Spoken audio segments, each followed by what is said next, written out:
Kahit mag-isa na lamang ni Anselmo ay hindi na nito nilubayan ang aswang na kanyang hinahabol. Sa mapunong lugar na iyon ng baryo ay patuloy niyang tinutugis ang nilalang. Sa hindi inaasahang pagkakataon ay biglang namatay ang apoy ng hawak niyang sulo. Bahagyang nagdilim ang paligid. Tanging mapusyaw na liwanag na lamang ng buwan ang nagsisilbing tanglaw ng binata sa loob ng kakahuyang iyon. Bahagyang kinapitan ng takot si Anselmo, pero pinilit niyang maging matatag. Hinugot niya ang kanyang itak at pinakiramdaman ang paligid. Sa madidilim na lugar ng kakahuyan ay unti-unti siyang nakakarinig ng mahihinang pagtawa. Mga pagtawang nakakapagpatayo ng balahibo sa katawan. Hindi nagtagal ay unti-unti nang lumalakas ang mga halakhakan sa paligid, hanggang makakita na ang binata ng mga mapupulang pares ng mata, kung saan nagmumula ang mga nakakakilabot na halakhakan ng mga aswang. Sa mga oras na iyon, ay bumibilis na rin ang pagtibok ng puso ni Anselmo. Alam niyang sa mga oras na iyon ay dihado na siya sa mga nilalang ng kadiliman. Dahan-dahan nang inihahakbang ng binata paatras ang kanyang mga paa at kumukuha ng tiyempo upang makatakbong palabas sa kakahuyan. Subalit mukhang huli na ang lahat, dahil mula sa kadiliman ay nag-uumpisa ng maglabasan ang mga nakakatakot na anak ng dilim. Kitang-kita ng mga mata ni Anselmo ang mga mababangis at nakakakilabot na itsura ng mga taong lobo. Ano, binata? Mukhang umuurong na yata ang iyong pagkalalaki. Masyado ka kasing nagpakabayani. At ang lakas pa ng loob mong pasukin ang aming teritoryo. Wikang tumatawa ng aswang sa nakakatakot nitong boses. Mabilis na pumihit paharap sa kanyang likuran si Anselmo at akma na sana itong tatakbo. Ngunit sa kanyang pagharap ay may mga aswang na rin palang nakaabang doon. Napapalibutan na ng mga taong lobo si Anselmo. Napapikit na lamang ang binata habang taimtim na nagdadasal at humihingi ng tulong ang binata sa Diyos, ay dahan-dahan namang lumalapit sa kanya ang mga nilalang na hayok sa lamang loob ng tao. Tumutulo ang malalapot na laway ng mga ito at sabik na sabik sa nakikitang espesyal na pagkain sa kanilang harapan. Isang aswang ang mabilis na dinaluhong at nagpakawala ng isang malakas na kalmot sa sikmura ni Anselmo. Dahil sa ginawang iyon ng nilalang, ay natumba at bumagsak sa damuhan ang binata. Mabilis niyang sinapu ang kanyang tiyan. Kita ni Anselmo ang malalim na sugat at paglabas ng kanyang sariwang dugo. Sa ganong kalagayan ay pinilit pa ring makatayo ng binata habang mahigpit pa ring hawak-hawak ang kanyang itak.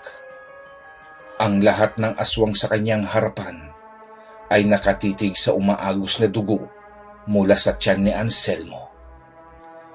Naglalaway ang mga nilalang na noon ay naaamoy ang mabangong halimuyak ng dugo ni Anselmo. Nagpakawala ang mga ito ng malalakas na alulong na umaalingaw-ngaw sa katahimikan ng paligid. Habang sapo-sapo ng binata ang kanyang sugat, ay iniaamba naman nito ang tangang itak. Hindi makikitaan ng pagsuko ang binata kahit alam nitong nasa panganib na ang kanyang buhay. Hanga kami sa katapangan mo, lalaki. Pero walang magagawa ang tapang mo ngayon dahil ito na ang huling gabi mo sa mundo. Hindi ko kayo susukuan, mga halimaw, wika ni Anselmo, habang nakakaramdam na ito ng panghihina at pagkahilo dahil sa dami na ng dugo na nawala sa kanyang katawan.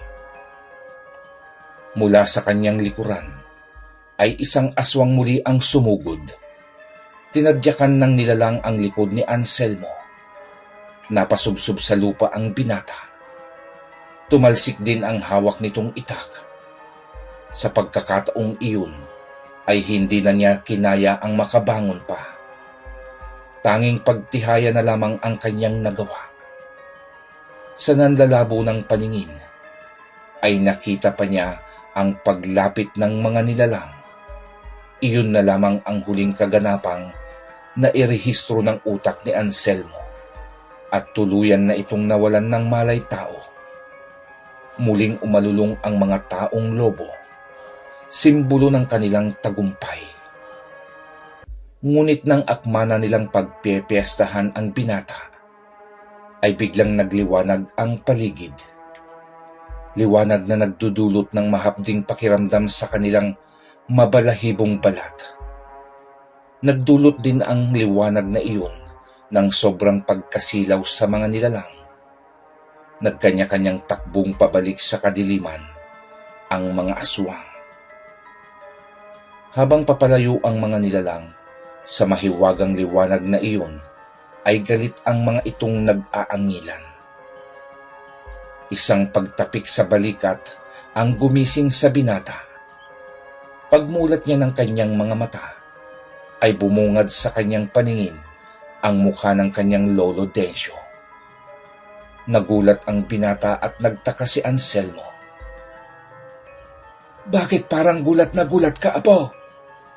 Para kang nakakita ng multo dyan. Pasensya ka na kung hindi ko na nahintay na kusa kang gumising. Nag-aalala lang kasi ako. At tanghali na ay hindi ka pa bumabangon ng higaan. Ngayon lang nangyari sa iyo ang ganyan. Masama ba ang pakiramdam mo? May masakit ba sa iyo?" Pagtatanong ng matanda sa apo. Sa tanong na iyon ni Cadencio ay naalala ni Anselmo ang kanyang sugat sa tiyan na kinalmot ng aswang. Agad niyang itinaas ang kanyang suot na damit. Sa pagtaas niya ng kanyang damit ay wala siyang nakitang sugat. Ni galos ay wala. "Sino ang naghatid sa akin kagabi, lolo?" "Abay, malay ko ba? Hindi ko naman namalayan ang pagdating mo kagabi, iho. Bakit ba? Ano bang nangyayari sa iyo, ha?" "Kagabi kasi, lolo, ay may hinahabol akong aswang. Sinundan ko iyon hanggang kakahuyan. Hindi ko inaasahang marami pala sila sa lugar na iyon. Basta't ang huli ko na lang natandaan ay nang kalmutin ako ng nilalang sa tiyan. Nawalan na ako ng malay tao noon habang nakahiga ako sa damuhan. Kaya gulat na gulat ako nang makita ko kayo at wala naman akong sugat." "Nasaan ang mga kasama mong nagro-ronda? Bakit ikaw lang ang humabol sa aswang?"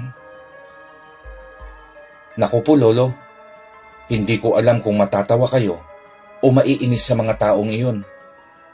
Biro nyo, nang una pa lang naming habulin ang aswang, ay tumakbo ng pauwi si Atong.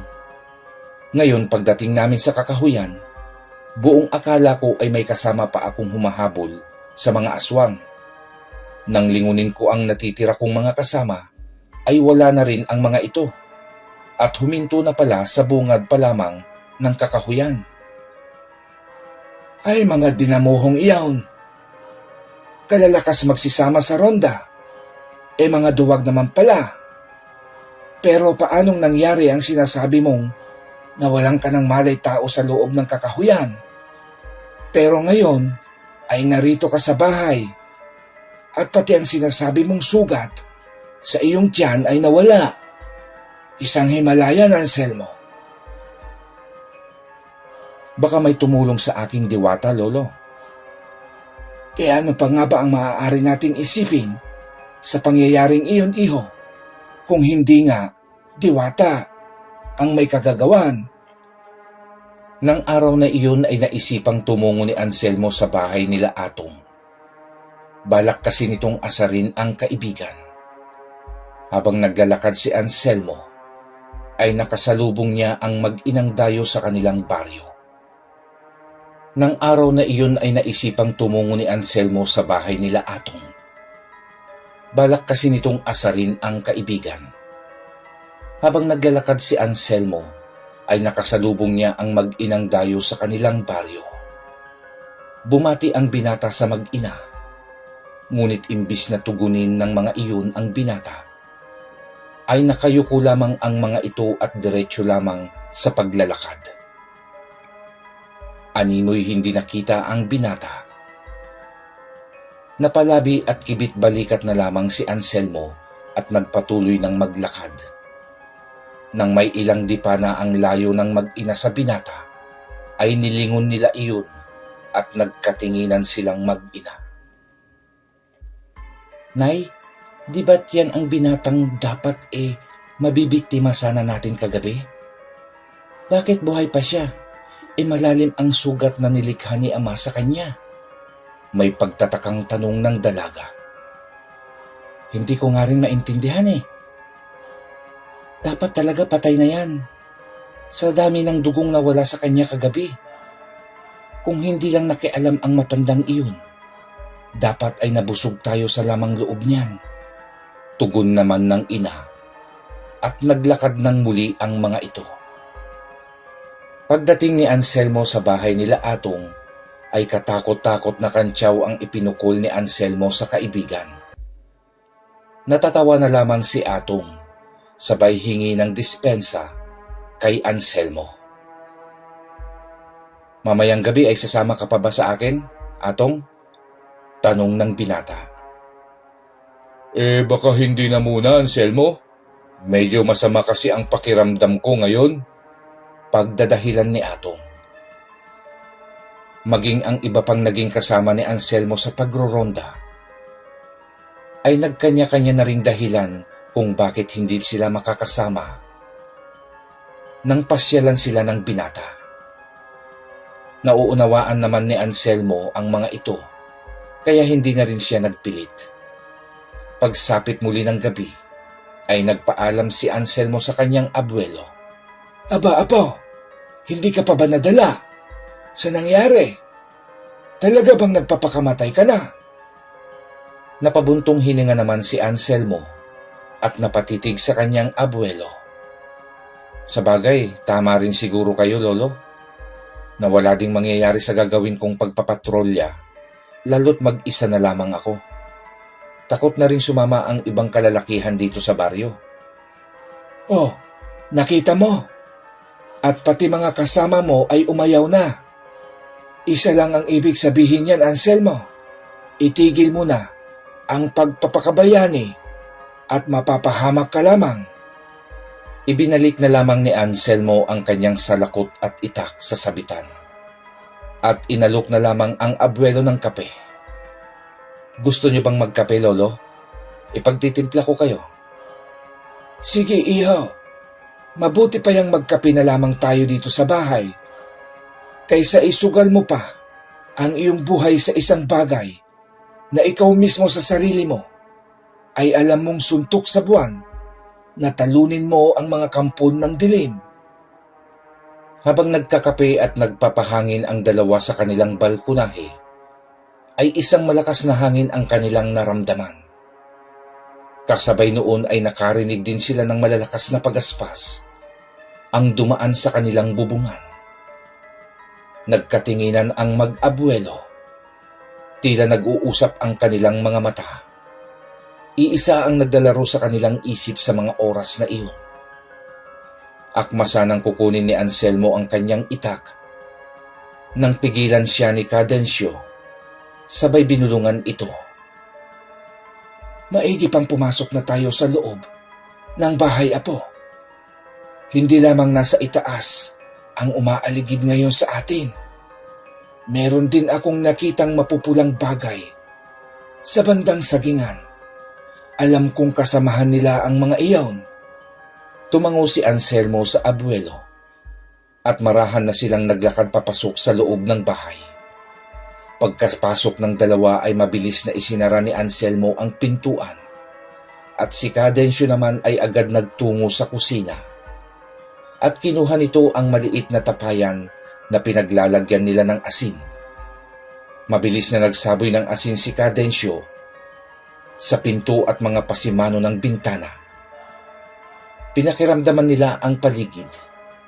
Wala namang mga kaluskos silang naramdaman. Ilang minuto pa ang kanilang pinalipas, ngunit tahimik lamang ang kapaligiran. Maaaring nakaramdam ang mga iyon na alam nating bumisita sila at maaaring naramdaman nila ang asin na isinaboy ko. Siya, matulog na tayo, iho, at natitiyak kong umalis na ang mga aswang. Pumasok na sa kanya-kanya nilang silid ang mag-abuelo. Makaraan ang medya ora ay nakarinig si Anselmo ng kakaibang pagsigaw ng isang babae na sinasabayan ng mga makapanindig balahibong pag-aalulong ng mga aso. Napabalingkwas sa higaan si Anselmo. Anselmo, huwag ka nang lalabas ng bahay. Natitiyak kong hindi lamang nag-iisa ang nilalang na sumalakay ngayon sa atin. Magbingi-bingihan ka na lamang, iho. Sa sinabing iyon ng abuelo ay muling nahiga ang binata. Napabuntong hininga na lamang ito habang nagngangalit ang mga bagang dahil sa galit. Tinakpan na lamang nito ng unan ang tainga upang hindi marinig ang walang tigil na pag-aalulungan ng mga aso sa paligid. Ilang oras ang makalipas ay nagtaka si Anselmo. Paano ako napunta sa kakahuyang ito? Bakit maliwanag ang paligid? Samantalang gabi lang kanina. Nakarinig ng pagtawag si Anselmo. Isang boses ng matanda ang noon ay naririnig niyang tumatawag sa kanyang pangalan. Nagpalingalinga ang binata sa paligid, ngunit hindi naman niya makita ang nagmamay-ari ng boses. Isang napakagandang paru-paro ang umagaw sa kanyang atensyon. Palipad-lipad itong paikot-ikot sa kanya. Para siyang tinutokso ng paru-parong iyon. Nang dumapo ang paru-paro sa mababang sanga ng kahoy at ibinuka nito ang kanyang mga pakpak, ay lalong lumabas ang ganda nito. Hindi napigilan ni Anselmo ang sarili at sinubukan niyang hulihin ang paru-paro. Ngunit lumipad ito at lumipat sa ibang sanga. Muli na namang sinubukang hulihin iyon ng binata. Ngunit mabilis ding nakalipat muli ng madadapuan. Paulit-ulit ang ganoong senaryo hanggang sa hindi mamalayan ni Anselmo na nakarating na siya sa pusod ng kakahuyan. Sa pinakagitna ng kakahuyan ay nakita niya ang isang malaking tipak ng bato at sa ibabaw ng batong iyon ay nakatusok ang isang espada. Namangha si Anselmo at dali-dali niyang inakyat ang bato. Nang malapitan niya ang espada, ay sinubukan niya iyong hugutin. Ngunit hahawakan pa lamang ng binata ang puluhan niyon, ay siya namang paglabas ng isang dambuhalang ahas. At agad siyang pinuluputan nito. Pahigpit ng pahigpit ang pagkakapalupot ng ahas na iyon sa katawan ng binata. Nahihirapan nang makahinga si Anselmo. Nakita niya ang isang matandang lalaki at nang hingi siya ng tulong. Panay na ang ginagawa niyang pagsigaw, ngunit hindi siya pinapansin ng matanda. Patuloy pa rin siyang sumisigaw hanggang isang malakas na sampal ang dumapo sa kanyang pisngi na dahilan upang siya ay magising. Binabangungot ka, apo! Wika ni Cadensyo sa binatang naghahabol ng hangin nang magising. Grabing panaginip yun, lolo. Akala ko ay totoo, wika ni Anselmo. Ikwinento ng binata ang kanyang napanaginipan sa abuelo. At maging si Cadensyo ay hindi rin kayang mabigyan iyon ng kahulugan. Bumalik nang muli sa pagkakatulog ang dalawa. Kinabukasan matapos ang kanilang pag-aalmusal, ay kinuha ni Anselmo ang kanyang salakot at itak. Nagpaalam ito sa abuelong mangangahoy lamang sa bukana ng kakahuyan. Lingid sa kaalaman ni Cadensio, ay iba ang balak ng kanyang apo.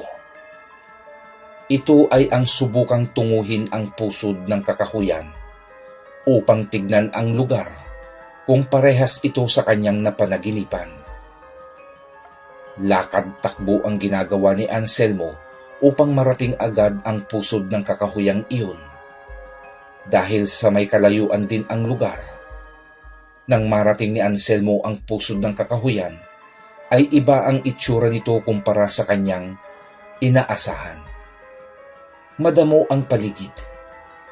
Maliban sa nakaumbok na mga damo, sa pinakagitna nito.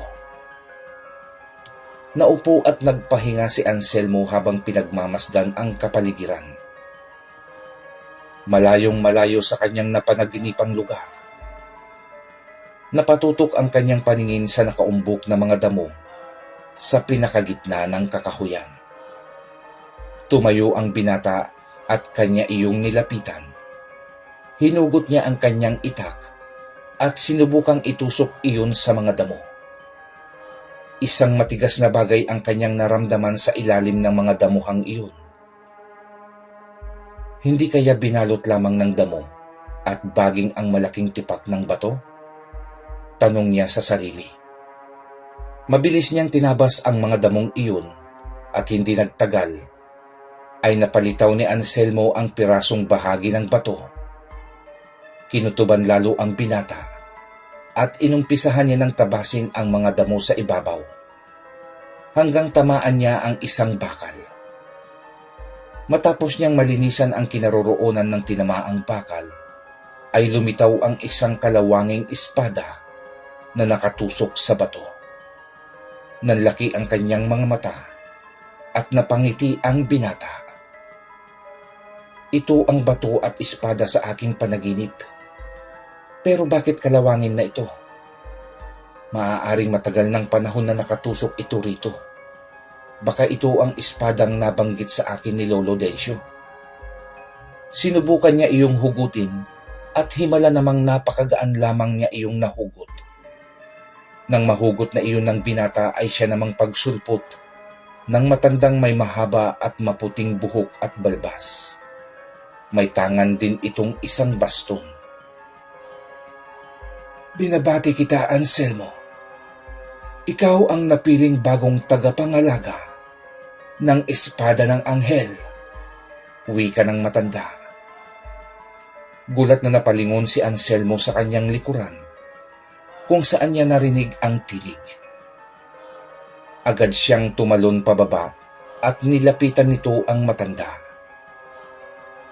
Hindi po ba't kayo ang matandang madalas kong makita? Kayo ba ang tinutukoy ni Lolo Dencio na ermitanyo? Ako nga ang matandang madalas mong makita, iho. Pero hindi ako ang ermitanyong binabanggit ni Dencio. Isa akong engkantado na itinalaga upang magbantay at maghanap ng bagong tagapangalaga ng espadang hawak mo. Matagal na kitang sinusubaybayan. Sinusuri ko ang iyong totoong pagkatao. Sa iyo ko nakita ang pagmamalasakit sa mga taong inaapi at binibiktima ng mga aswang na laganap ngayon sa maraming kanayunan. Ikaw, Anselmo, ang bagong magiging tagapagtanggol ng maraming taong walang kakayahang kalabanin ang mga nilalang ng dilim. Sa pamamagitan ng espadang yan, ay mapapalaya mo ang mga tao sa pagiging alipin sa kamay ng mga aswang. Tinignan ni Anselmo ang hawak na espada. Pero paano ho, tatang? Kalawangin na ho ang espadang ito. Baka hindi na ho makaya nitong sugatan ang aswang.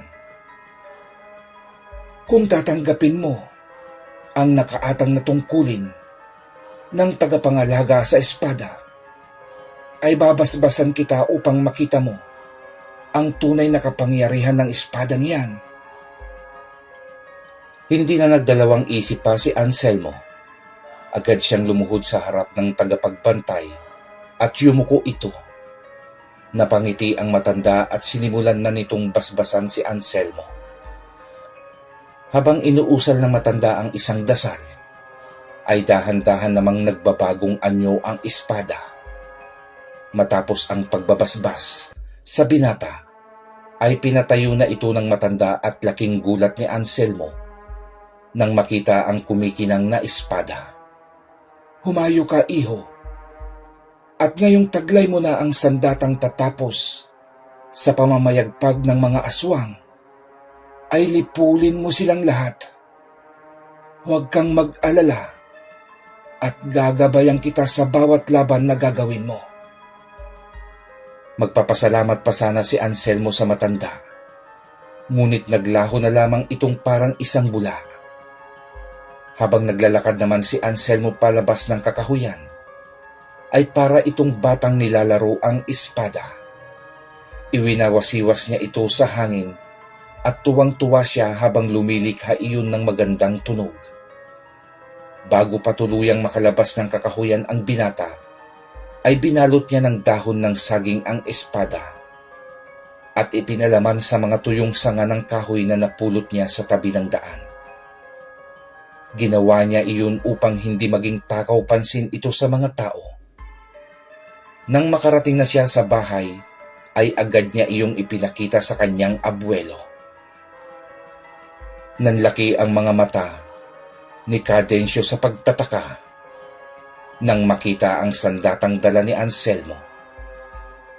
"Ngayong tangan ko na ang espadang ito, Lolo Dencio, ay humanda sa akin ang mga aswang at hindi ko sila bibigyan ng pagkakataon pang mabuhay at maghahari-harian dito sa mundo," wika ni Anselmo.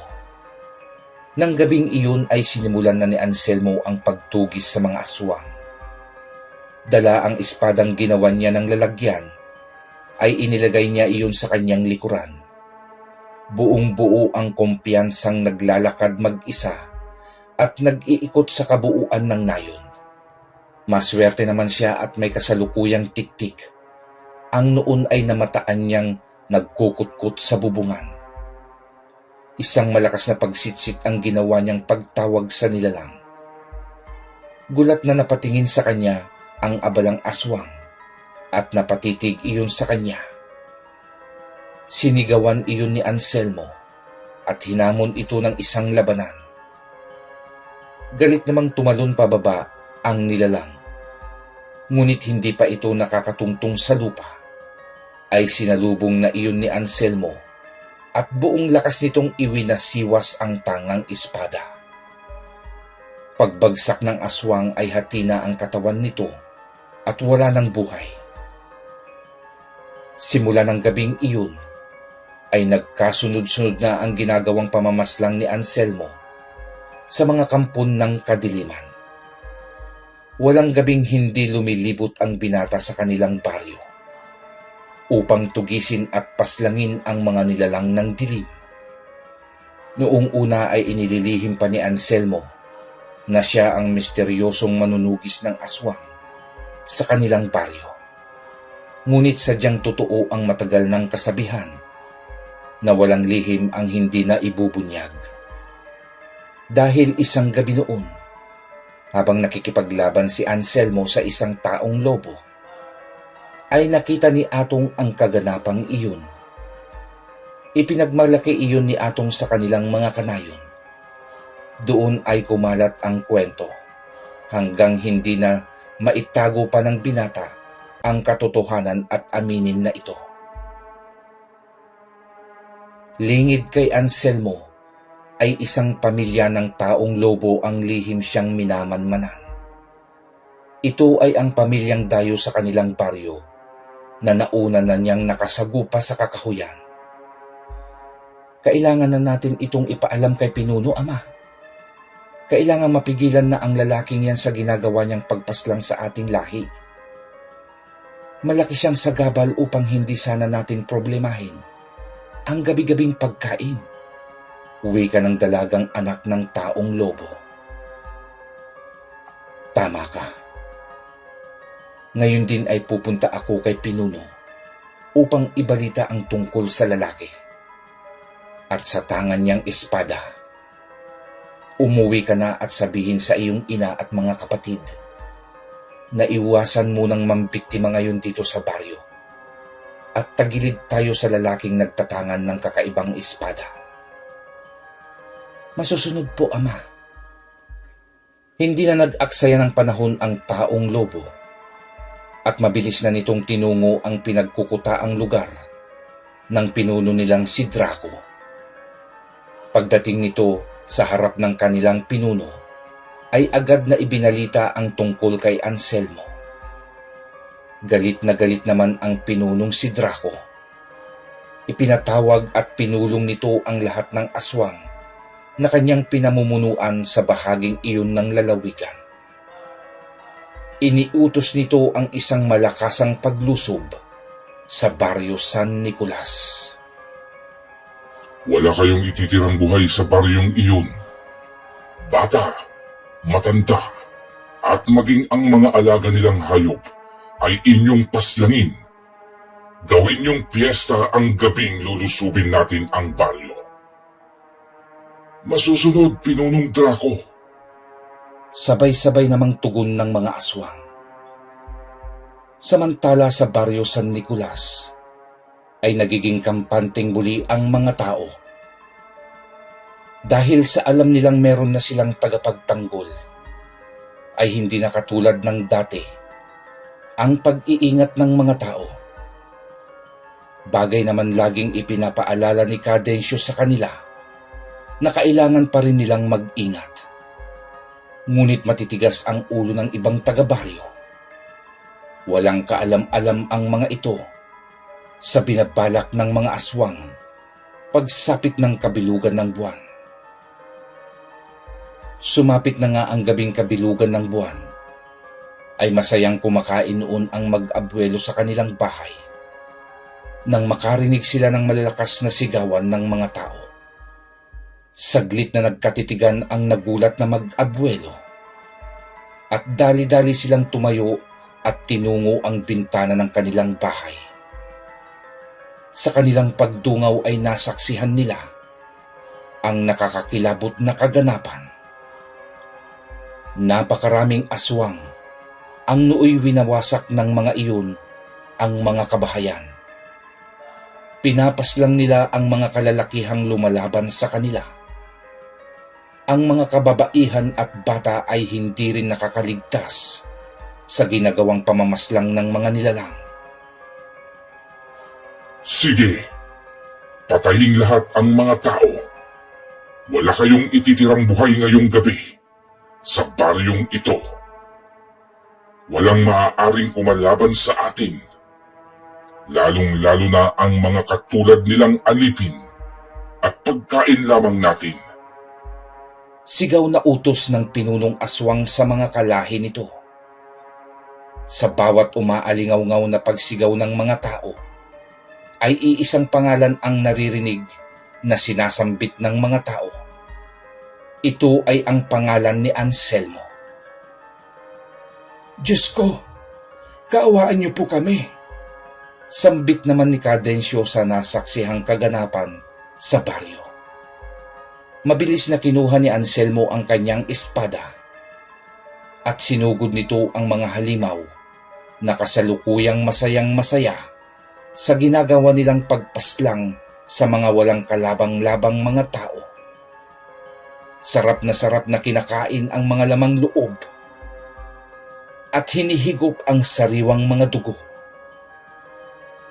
Walang salisalita ay iwinasiwas ng buong lakas ni Anselmo ang kanyang espada. Nagliliparan ang iba't ibang parte ng katawan ng mga aswang. Bumabagsak sa lupa ang mga napuputol na katawan at wala ng buhay na mga nilalang. Sa utos ng pinakapinunong aswang, ay buong puwersang sumugod kay Anselmo ang mga nilalang. Kitang-kita ni Anselmo ang napakaraming taong lobo ang sabay-sabay na papalusob sa kanya. Hindi malaman ng binata ang gagawin sa pagkakataong iyon, Alam niyang kahit may kapangyarihan ang hawak niyang espada, ay mahihirapan siyang pagsabay-sabaying tagain ang ganoong karaming aswang. Nang bigla siyang makarinig ng tinig na dinadala ng hangin. Tila may bumubulong sa kanya. Ipinikit ni Anselmo ang kanyang mga mata at pinakinggang maigi ang kung ano ang kanyang naririnig. Naging malinaw ang sinasabi ng tinig na iyon. Inuutusan siyang itusok sa lupa ang tangang espada. Sa pagmulat ng kanyang mga mata, ay kita niyang halos isang dipa na lamang ang layo sa kanya ng mga papasugod na aswang. Mabilis ang ginawang pagkilos ni Anselmo at itinarak niya sa lupa ang espada. Paglapat ng espadang iyon sa lupa, ay lumikha iyon ng kakaiba at napakalakas na puwersa ng tila kidlat. Tumalsik ang mga nilalang at halos kalahati sa bilang ng mga aswang ang nasawi. Nagkaroon ng takot ang mga natitirang buhay na aswang sa nasaksihang kakaibang kapangyarihan ng espadang tangan ni Anselmo. Wala nang gustong sumugod pa sa binata. Ang lahat ay natatakot.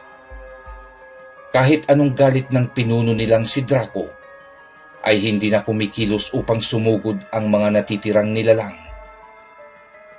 Mga inutil, iisang tao ay hindi nyo pa makaya at kinakatakutan nyo pa. Magsitabi kayo at ako ang haharap sa damuhong ito. Wika ni Draco. Dahan-dahang hinugot ni Draco ang kanyang espada, habang makikitang umuusal ito ng makakaliwang orasyon. Matapos masambit ang orasyon, ay hinarap na nito si Anselmo. Habang nagpapakiramdaman ang dalawa, ay bahagya namang lumakas ang hangin sa paligid. Nag-iipon ang makapal at maitim na ulap sa kalangitan. Pagbabayaran mo ang ginawa mong pagpaslang sa aking mga kalahi. Papatayin kita ngayong gabi, lalaki. Wika ni Draco. Hindi mangyayari ang sinasabi mo. Dahil kakampi namin ang Diyos. At ang mga tulad nyo ang dapat mabura sa mundong ito. Tugon naman ni Anselmo. Sinugod ni Draco si Anselmo. Isang malakas na pagtaga ang pinakawalan nito. Agad namang nasangga iyon ni Anselmo at gumanti naman ito ng pag-atake. Mabilis ang palitan nila ng atake at depensa. At dahil sa wala namang ibang taglay na kapangyarihan si Anselmo, tulad ng mga mutya na magbibigay ng lakas sa pisikal niyang katauhan, ay nakaramdam ng pagod ang binata. Nagawa tuloy siyang masugatan ni Draco sa braso. Napaatras si Anselmo. Ramdam nito ang kakaibang sakit na dulot ng matalim na espada ng pinunong aswang. Ganoon pa man, ay hindi pinanghinaan ng loob si Anselmo. Nang papasugod muli ang nilalang, ay mabilis niyang tinusok sa lupa ang kanyang espada. Muling lumabas ang malakas na puwersa sa espadang iyon. Sinalag ni Draco ang mga tila kidlat na inilalabas ng espada. Ngunit sa dami nun ay hindi niya kinayang lahat sa lagin at nagawa siyang masugatan sa braso at hita. Napaatras din si Draco at mababakas sa kanyang mukha na ininda nito ang natamong sugat. Labis ang pagngingit-ngit ni Draco sa ginawang atake ni Anselmo. Muli itong umatake na sa pagkakataong iyon ay dinagdagan pa ang lakas na kanyang ginagamit. Magkakasunod at mabibilis na wasiwas ng espada ang kanyang pinapakawalan. Sa liksi ng pinunong aswang ay hirap si Anselmo na sabayan ito. Pero dahil sa determinadong talunin ang ugat ng kasamaan, ay hindi siya pinanghinaan ng loob. Pinilit pa rin niyang lumaban sa kabila ng pagod na katawan. Sa bilis ng pagkilos ni Draco, ay makailang beses tumilapon si Anselmo dahil sa malalakas na suntok na dumadapo sa kanya. Gusto nang sumuko ng katawan ni Anselmo, ngunit ang kanyang isip ay pilit na lumalaban.